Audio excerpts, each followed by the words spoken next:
तो what if season 2 का episode 5 अभी तक आई सारे एपिसोड्स में से सबसे बेहतर था। पेगी कार्टर की कहानी को हम और भी ज्यादा एक्सप्लोर करते हैं इस सीक्वल वाले एपिसोड में, जिसके साथ एपिसोड के एंडिंग में हमें कुछ मेजर भी टीज किया जाता है। विंटर सोल्जर के इवेंट्स के साथ मर्ज किया गया है रेड रूम के इंसिडेंट को। इसके ऊपर से बोनस के तौर पे है स्टीव रॉजर्स का हाइड्रा स्टॉम्पर, जहाँ इन सब के साथ डील करेगी कैप्टन कार्टर।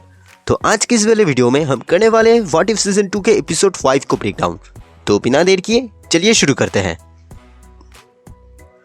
एपिसोड 5 स्टार्ट होता है 2012 की न्यूयॉर्क बैटल से, जहां एमसीयू के अर्थ की तरह एक सिमिलर फाइट सीक्वेंस को हम देखते हैं। एवेंजर्स असेंबल होते हैं एंड तब हमें रियलाइज होता है कि ये रियलिटी कितना ज्यादा डिफरेंट है। ब्रूस बैनर की जगह पे है वास्प, जिसका सूट काफी हद तक रिसेंबल करता है एंट मैन के साथ। सीन शिफ्ट होता है वॉचर पे, जो हमें कैप्टन कार्टर के बारे में एक रिकैप देता है, पर इसके बैकग्राउंड में कलर का चेंज हो जाना शायद लोकी की तरफ एक हिंट है। एक टाइम जंप के बाद हम एंटर करते हैं विंटर सोल्जर के टाइम पीरियड में, जहाँ पेगी एंड नताशा डिस्कवर करते हैं हाइड्रा स्टॉम्पर को। अब अगर आप लोगों को याद होगा तो इस रियलिटी में टोनी से पहले उसके डैड ने एक आर्मर बनाया था, जिसे मोस्ट ऑफ टाइम यूज करता था स्टीव रॉजर्स। अब अचानक वो आर्मर एक्टिवेट हो जाता है एंड उन दोनों पे अटैक करने लगता है। इसी फाइट के बीच पेगी को ये रियलाइज होता है कि आर्मर के अंदर कोई और नहीं बल्कि स्टीव रॉजर है। अगले शॉट में पेगी इसी बारे में फ्यूरी से पूछता है, जहाँ पे फ्यूरी ये बताता है कि पेगी के जाने के बाद अपने टाइम पीरियड में स्टीव ने बकी के साथ मिलकर एक आर्मी को बनाया था। उनका मिशन था अर्थ पे मौजूद सारे हाइड्रा पीसेस को डिस्ट्रॉय करना।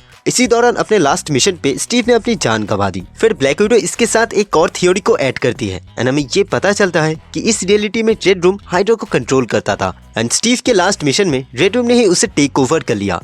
अगला सीन शिफ्ट होता है बकी बार्न्स पे, जो इस रियलिटी में सेक्रेटरी ऑफ स्टेट होता है एंड शील्ड का डायरेक्टर। विंटर सोल्जर का रोमिलो भी हमें दिखता है, जो आया है बकी को प्रोटेक्ट करने। सिंस जब इस रियलिटी में हाइड्रा एग्जिस्ट नहीं करता था तो ये सब यहाँ पे पॉजिटिव कैरेक्टर्स थे। तभी एंट्री लेता है हाइड्रा स्टॉम्पर, जिसका मिशन था बकी को मारना, लेकिन पेगी भी यहाँ पहुंच जाती है स्टीव को रोकने, जिसको कवर देने का काम कर रही है ब्लैक विडो। इसी बीच हमें हाइड्रा स्टॉम्पर एंड पेगी के बीच एक ऑसम फाइट सीक्वेंस देखने को मिलता है। पर फाइट के बीच ही जब स्टीव का आर्मर शटडाउन हो जाता है, तब नताशा उन दोनों की मदद करता है वहां से निकलने में।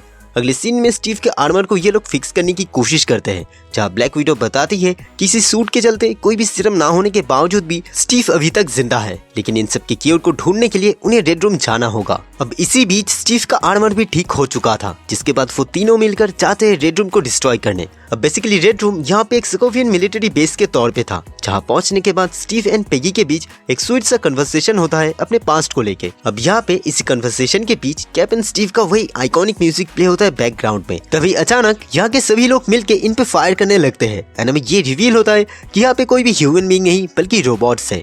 पेगी, नताशा एंड स्टीव ये तीनों मिलकर इन सब से निपटने की कोशिश करते हैं, बट फाइट के बीच में ही स्टीव का आर्मर फिर से शटडाउन होने से एक एक करके वो तीनों नॉकडाउन हो जाते हैं। एक छोटा सा टाइम गैप के बाद असली रेड रूम हमें दिखता है, जिसे इस रियलिटी में कंट्रोल करती है नताशा की मॉम मेलिना।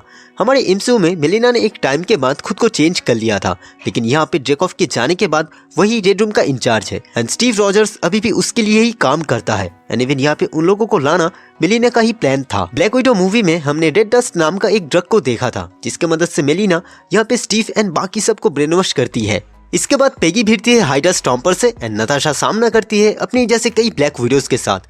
ये फाइट सीक्वेंस इतना औसम था कि ये अभी तक आई 40 सीरीज के बेस्ट मोमेंट्स में काउंट होगा, जिसके एंडिंग में हमें कुछ सिमिलरिटीज देखने को मिलता है विंटर सोल्जर मूवी के साथ। पेगी बहुत ज्यादा पिटती है हाइड्रा स्टॉम्पर से, लेकिन इसके बाद भी वो होल्ड बैक करती है एंड किसी तरह स्टीव को सब कुछ समझाने की कोशिश करती है। स्टीव डिसाइड करता है रेड रूम को डिस्ट्रॉय करने का, जो वो करता भी है एंड इसी बीच नताशा भी चालाकी से मेलिना को हरा देती है। एक छोटा सा टाइम गैप के बाद हम पेगी को देखते हैं, जो नताशा के साथ प्रिपेयर होती है स्टीव को ढूंढने में, क्योंकि उसके अकॉर्डिंग स्टीव अभी तक मरा नहीं था। अब इसी बीच अचानक एक रेड कलर का क्रैक अपीयर होता है, जो चेंज होता है एक पोर्टल में एंड इसी पोर्टल के थ्रू पेगी ट्रांसपोर्ट हो जाती है दूसरे एक रियलिटी में। ये दूसरी बार होगा जब पेगी फिर से हिस्सा बनेगी एक मल्टीवर्सल ग्रुप का एंड ट्रेलर की कुछ शॉट्स में हम इस चीज को होते हुए भी देखते हैं। बेसिकली ये रियलिटी टेक प्लेस करता है 17th सेंचुरी में, जो हमें एपिसोड 8 यानी what if Avengers assembled in 1602 में कवर होते हुए दिखेगा। इस सीन में हम फ्यूरी एंड वांडा को एलिजाबेथन एरा के आउटफिट में देखते हैं, जहाँ ये लोग पेगी कार्टर को एक ऐसा हीरो बताते हैं जो उनकी क्वीन एंड वर्ल्ड को सेव कर सकती है। मोस्ट प्रोबेबली इस रियलिटी में सर निकोलस फ्यूरी हेड होगा क्वीन एलिजाबेथ की इंटेलिजेंस आर्म का, जो वो कॉमिक में थे। वांडा का कैओस मैजिक बहुत ज्यादा पावरफुल है, जिसके साथ कुछ रिचुअल को परफॉर्म करते हुए भी वो हमें दिखती है ट्रेलर में। तो ऐसे में क्या वांडा ही बनेगी व्हाट इफ सीजन 2 का मेन विलेन, ये देखना मजेदार तो होगा। साफ दिख रहा है कि वॉचर को अब इंटरफेयर करना ही पड़ेगा, जिसका मतलब आगे के एपिसोड्स में वो असेंबल करना स्टार्ट करेगा अपने टीम को।